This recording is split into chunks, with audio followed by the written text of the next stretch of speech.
Film diawali di klub malam, terlihat seorang pria pelayan klub sekaligus jadi petugas keamanan bernama Tony Vallelonga. Dia melihat seorang bos gangster terkenal di kota New York masuk dan mengancam kalau sampai topinya hilang, dia akan membakar klub itu.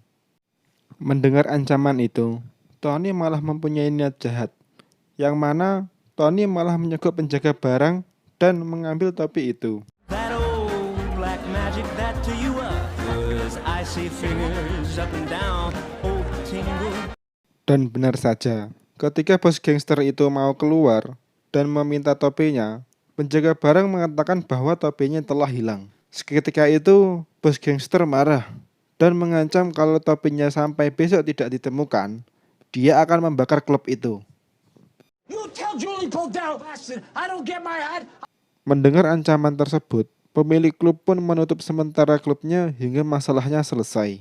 Saat mengetahui klubnya ditutup akibat ulahnya, Tony pun menyesal dan pergi ke tempat bos gangster itu. Setelah sampai di tempat bos gangster itu, Tony mengembalikan topinya. Dan Tony berkata bahwa dia merebut topi itu dari pencuri. Akan tetapi, dia beralasan kalau pencurinya telah kabur. No, I don't want to be in... My hat. I wanted to kill that broad. No, it wasn't her fault. Who had the ball? Take this, put it in your kick. No, thank you. Dan Tony pun meminta agar masalah ini selesai. Bos gangster yang percaya pada ucapan Tony pun mengiyakan, lalu menganggap Tony sebagai pahlawan topi. Sebagai wujud terima kasihnya, Tony diberikan uang. Faktanya, topi itu ternyata pemberian ibunya. Makanya, topi itu sangat berharga hingga mau membakar klub itu kalau sampai hilang. Setelah kejadian itu, Tony pun pulang ke rumah dan tidur. Di rumah, Tony ditemani istrinya dan kedua anaknya.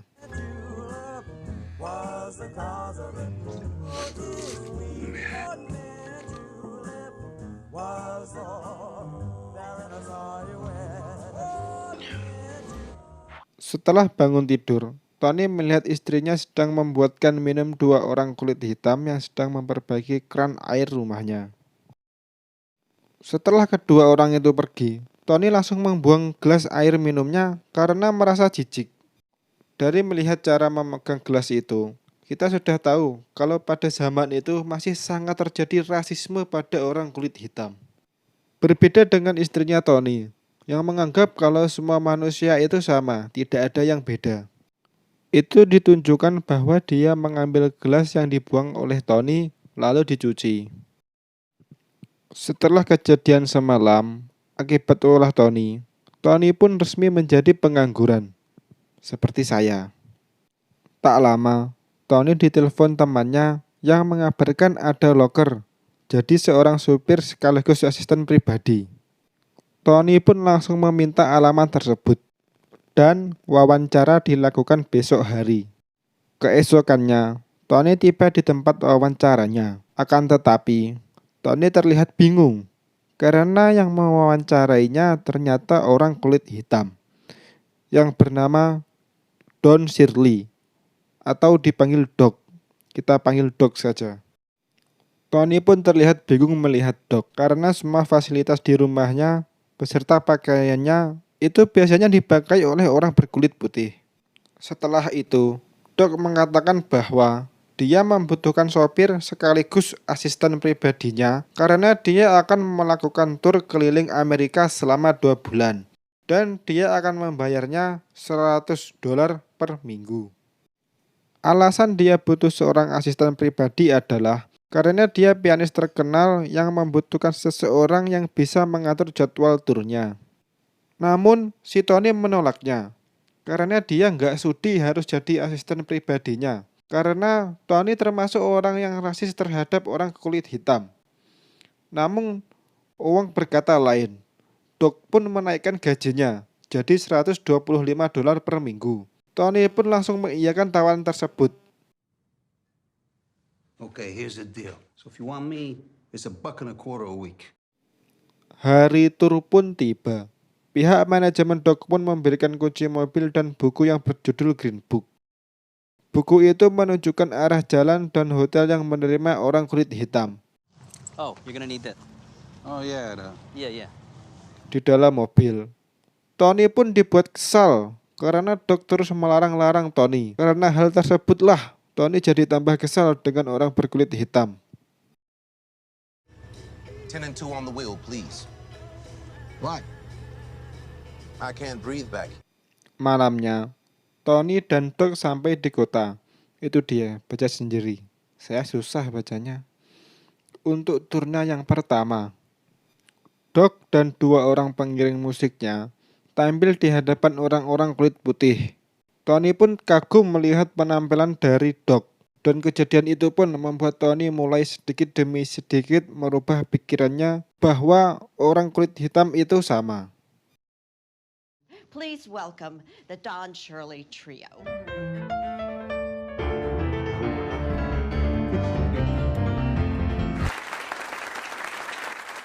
Di tur keduanya, Tony menyempatkan melihat piano yang akan dimainkan Doc. Ternyata setelah dicek, pianonya sangat kotor. Tony pun meminta salah satu petugas untuk menggantinya yang bersih. Namun petugas itu menolak dan mengatakan bahwa piano itu pantas digunakan oleh orang kulit hitam. Sontak perkataan itu pun membuat Tony sangat kesal dan langsung membogem wajah petugas itu.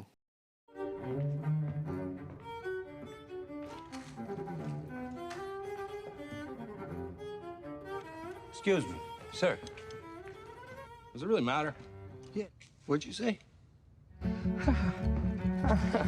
Setelah pertunjukannya selesai, Doc dan Tony pun melanjutkan turnya ke kota-kota lain.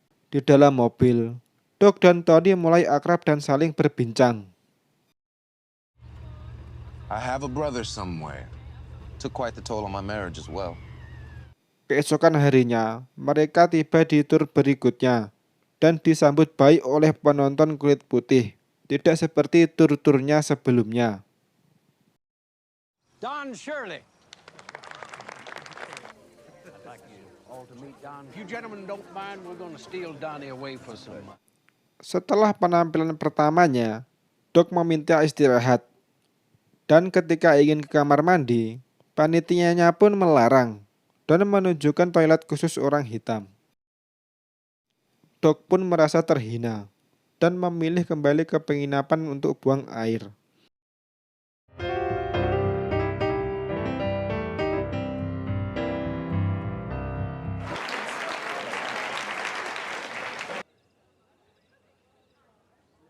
Well, I could return to my motel and use. Setelah kembali ke acara, Tony pun dibuat heran dengan Doc karena ia masih bisa tersenyum walau dia telah dihina. Dari belakang, salah satu pengiring musik Doc berkata bahwa ini bukan yang pertama kali ia mendapatkan penghinaan, namun ada yang lebih parah lagi.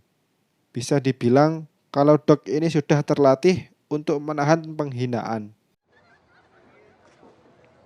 I don't get it. Keesokan paginya, Tony menulis surat untuk istrinya. Doc pun melihat isi surat tersebut dan mengatakan bahwa tulisannya jelek. Dan Doc pun menyuruh untuk menulis lagi suratnya dengan kata-kata dari Doc.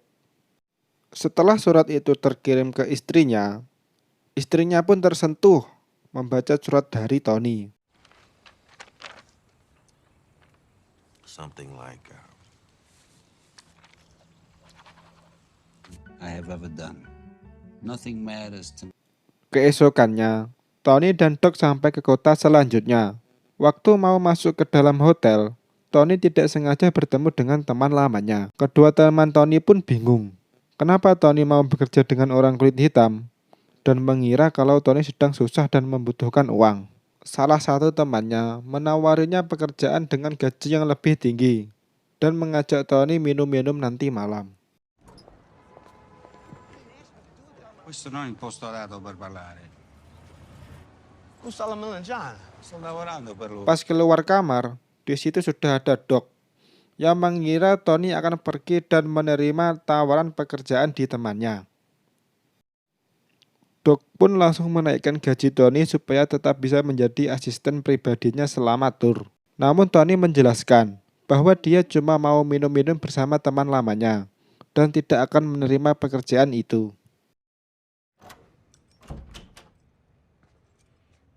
Prima di accettare la sua offerta. We're just going downstairs to have a drink. I'd like to formally offer you the position of my road manager. No, thanks. Sepulangnya Tony dari bar, Tony mengajak Doc untuk minum di lobi hotel. Di situ Doc menceritakan awal mula ia bisa menjadi pianis terkenal. Dia sejak kecil sudah bermain piano. Hingga suatu hari, ia bertemu dengan orang yang menyukai permainan pianonya. Dan orang itu menyekolahkan Doc hingga lulus. I play like that. My mother. I was the first Negro ever accepted there. That's what he taught. Travel around the Florida Panhandle. That's all I ever wanted to play. Selesai pertunjukan, mereka melanjutkan tur ke kota-kota berikutnya. Hingga suatu malam, Tony diberhentikan polisi yang sedang berjaga. Lalu polisi itu pun menyuruh Tony untuk keluar dari mobil. Tony pun terus diinterogasi dan dihina. Karena membawa Doc yang berkulit hitam. Tak tahan dengan hinaan polisi, Tony pun langsung membogem wajah polisi seketika itu. Step out of the car. Why are you driving him? He's my... Why are you on this road? Hands in the air! Setelah kejadian itu, Tony dan Doc dimasukkan ke penjara. Di dalam penjara, Doc pun bertanya kepada polisi, kenapa dia juga ikut di penjara. Akan tetapi, polisi malah menghina Doc. Doc pun lalu mengancam polisi dan ingin menelepon pengacaranya. Tak lama, polisi itu pun ditelepon seseorang dan dibuat ketakutan. Melihat polisi itu ketakutan, Tony pun kebingungan dan penasaran siapa yang ditelepon Doc barusan. Sir, Chief Pratt, who's this? Setelah bebas, Tony dan Doc melanjutkan perjalanannya. Di tengah perjalanan, Tony pun bertanya kepada Doc, siapa yang ia telepon barusan? Doc pun menjawab, dia telah menelepon gubernur setempat dan merasa malu karena ulah Tony hingga harus meminta bantuan tersebut. Namun ketika Tony berkata, kalau kehidupannya lebih sulit dan berbeda dengan Doc, tinggal di singgasana dan melakukan konser untuk orang-orang kaya, Doc pun marah dan langsung meminta turun dari mobil. What? pull over. I ain't what? What are you doing? Tony yang bingung dengan perkataannya langsung bergegas turun dan mengejar Doc.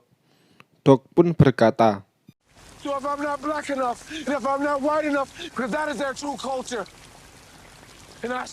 Tony pun tidak bisa berkata apa-apa dan mengajak Doc untuk naik kembali ke mobil. Lalu mereka mencari penginapan terdekat. Di dalam kamar, Tony kembali menulis surat untuk istrinya. Tetapi kali ini dia menulis sendiri dan berterima kasih kepada Doc yang telah mengajarkannya menulis surat yang bagus. Doc, thanks for helping me with this. Yeah, finish this tomorrow. Good night, Tony. Keesokan harinya, mereka sampai ke pertunjukan terakhirnya. Lagi-lagi Doc mendapatkan penghinaan. Doc diberi ruang tunggu di gudang dekat dapur. Sedangkan pengiring musik Doc diberi ruang tunggu yang mewah. As you can imagine, our Christmas show is our biggest show of the year. Where's the restaurant? Well, you continue down the hall here. Tak lama, Doc mau memasuki restoran itu. Akan tetapi Doc dihadang pelayan restoran dan menjelaskan bahwa orang kulit hitam tidak boleh masuk ke dalam restoran. Lalu Tony pun menegosiasi supaya membolehkan kali ini saja membolehkan untuk makan di dalam restoran. Tetapi manajer itu menolak dan akan mengirimkan makanannya ke ruang tunggu Doc. We're not eating in that storage room. Doc pun menolak dan mengancam manajer restoran kalau tidak diperbolehkan makan, ia akan membatalkan konsernya. Manajer restoran itu pun mengajak Tony berbicara dan menyuruh Tony untuk membujuk Doc agar tidak membatalkan konsernya. Bahkan manajer itu mau menyogok Tony dengan uang. Sontak hal itu pun membuat Tony marah dan mendorong manajer restoran itu ke tembok. You ever hear the Boston Celtics basketball here? Yeah, well, he's not from down here. You think you could buy me? Stop, Tony. Doc yang melihatnya menghentikan Tony dan mengatakan kalau dia mengikuti kemauan Tony. Jika Tony ingin melihatnya tampil, maka Doc akan tampil. Tapi sebaliknya, jika Tony ingin pergi, Doc pun ikut. Tell me what it's gonna take, huh? Say it. Stop, Tony. What do you mean, let's get out of here? Saat mau pulang, Doc mengajak Tony untuk mampir di bar orang kulit hitam.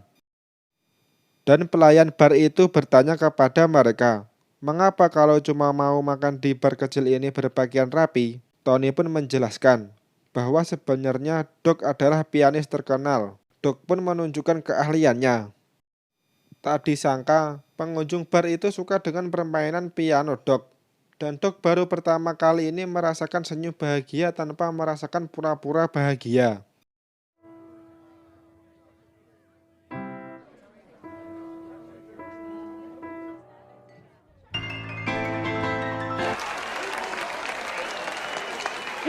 Selesai itu, mereka pulang. Di tengah perjalanan terjadi badai salju, dan Tony mengajak Doc untuk mencari penginapan terdekat. Tetapi Doc menolaknya, dan memilih menggantikan Tony menyetir.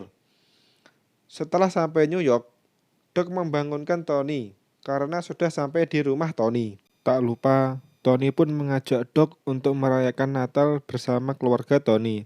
Tetapi Doc menolaknya, dan memilih pulang. Tony. Merry Christmas. Come up and meet my family. Saat sampai di rumah, Doc merasakan kesepian lagi. Berbeda dengan keluarga Tony, yang merasakan kebahagiaan merayakan Natal.